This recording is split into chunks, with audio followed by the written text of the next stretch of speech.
If you're tired of the standard business and marketing fundamentals, frameworks, and funnels, you need a little mischief. Get ready to turn up the volume on the CEO Mischief Maker podcast, where you access conversations with seasoned business owners who have smashed through mindset barriers, innovated the standard boring business and marketing playbooks, and executed future-paced strategies with bleeding-edge tools and tactics to micro-fail their way into massive success and growth. We are Mindset Impact Strategic Catalysts helping innovative entrepreneurs focus. We are CEO Mischief Makers. Ready to make a little mischief?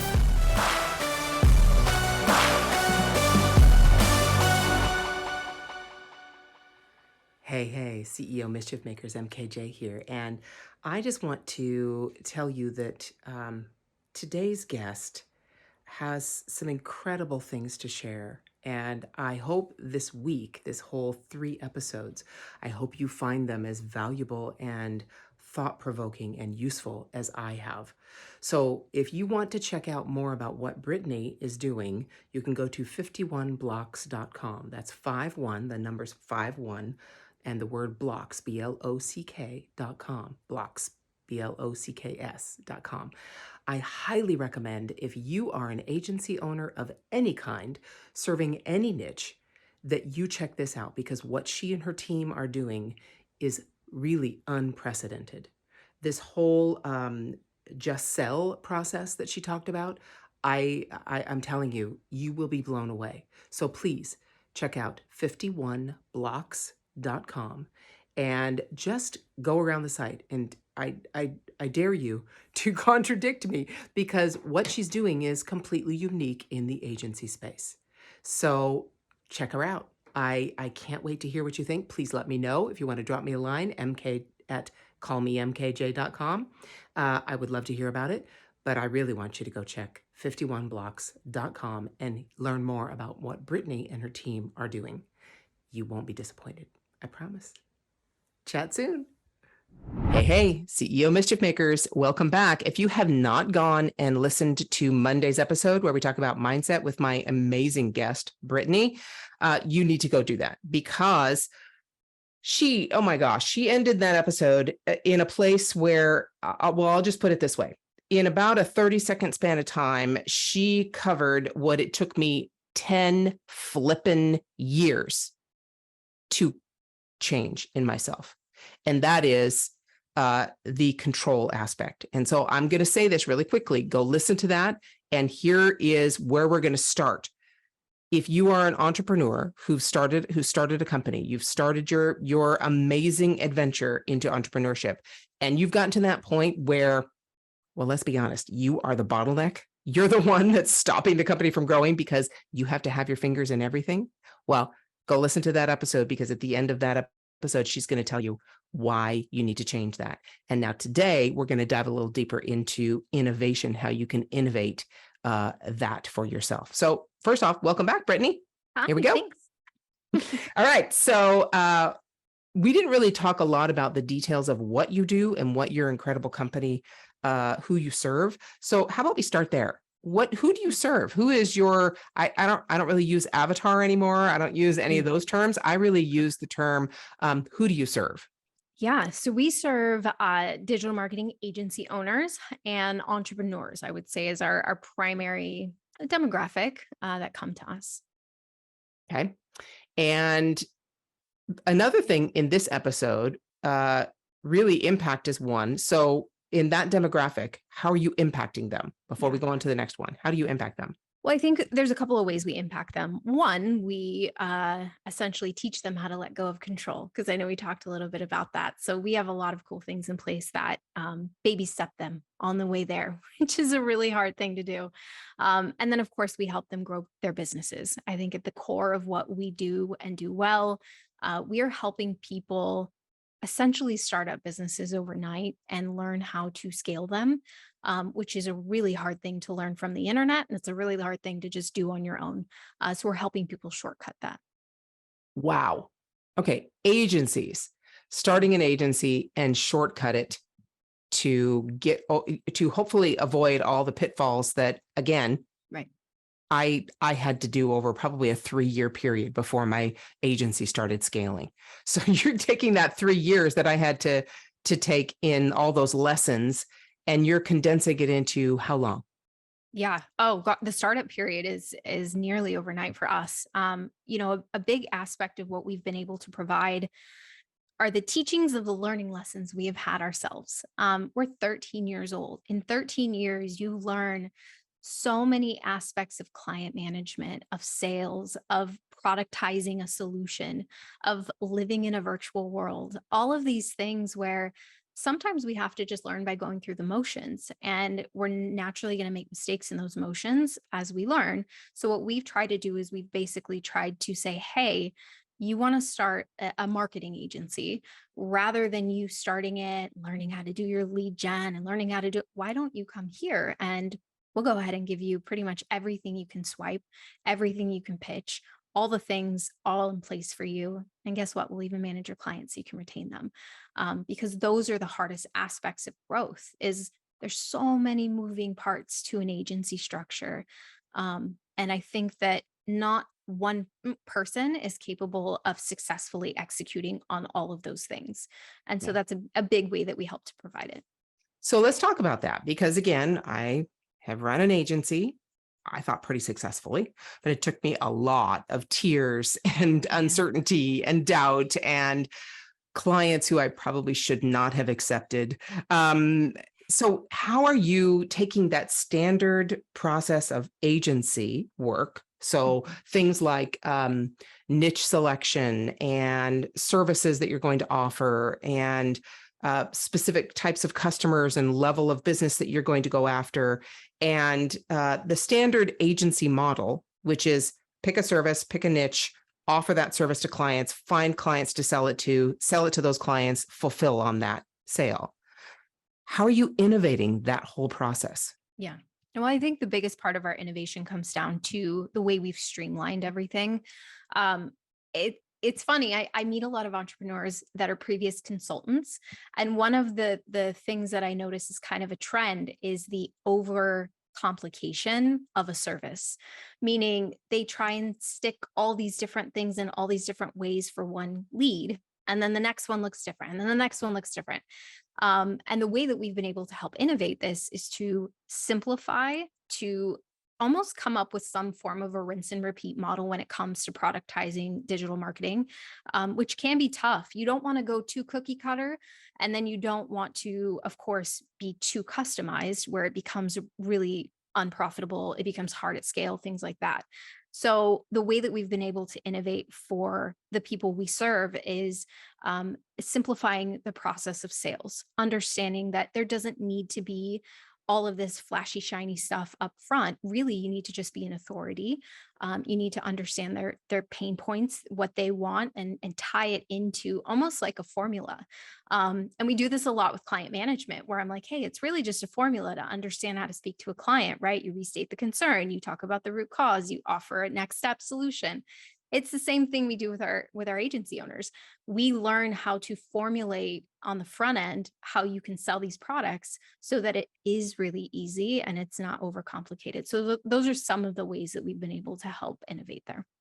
Wow, that's a really sweet spot that you have to find as Yes. an agency owner because too customized, then you not only not profitable if you keep your prices low, if you want to be quote competitive, or you price yourself out of the market because you take too much time to have to fulfill those services, or too general and you're not going to be able to find the clientele to pay you a decent amount to really perform a specific service. So there's a sweet spot. And would you, I don't know, tell me your opinion on this. Is that different for each agency? Do you allow them, or do you think that the agency owner decides where that might be, even though they can use some of your specific systems and frameworks to be able to deliver the service, find the clients, sell, and do all that at scale? But do you let them kind of find that sweet spot, or do you think you've already got that figured out? We do. I mean, I think when it comes to being an agency owner, part of the enjoyment is to create something of your own. And so when we were innovating our own agency to go, how do we appeal to, hundreds of niches? we had to really think about the freedom we could give our agency owners when it came to creating what they wanted to offer. So we essentially productize everything into an a la carte subscription model where we developed a product builder. They can go in and they can basically say, okay, I'm going to go after home builders. For the home builder space, I want to be able to offer them this, this, and this. Now we have our plumbers, right? It may look different. Now, a lot of our educational resources have helped to guide them on this because we assume no one has been in this space before. So why don't we give them a helping hand? But we definitely get people in who have done this. They've gone after niches before, and now they're really just looking to streamline the way that they go about it. But I think that giving them that freedom, not having them stick into our little box, but really saying, hey, I've got a couple of choices.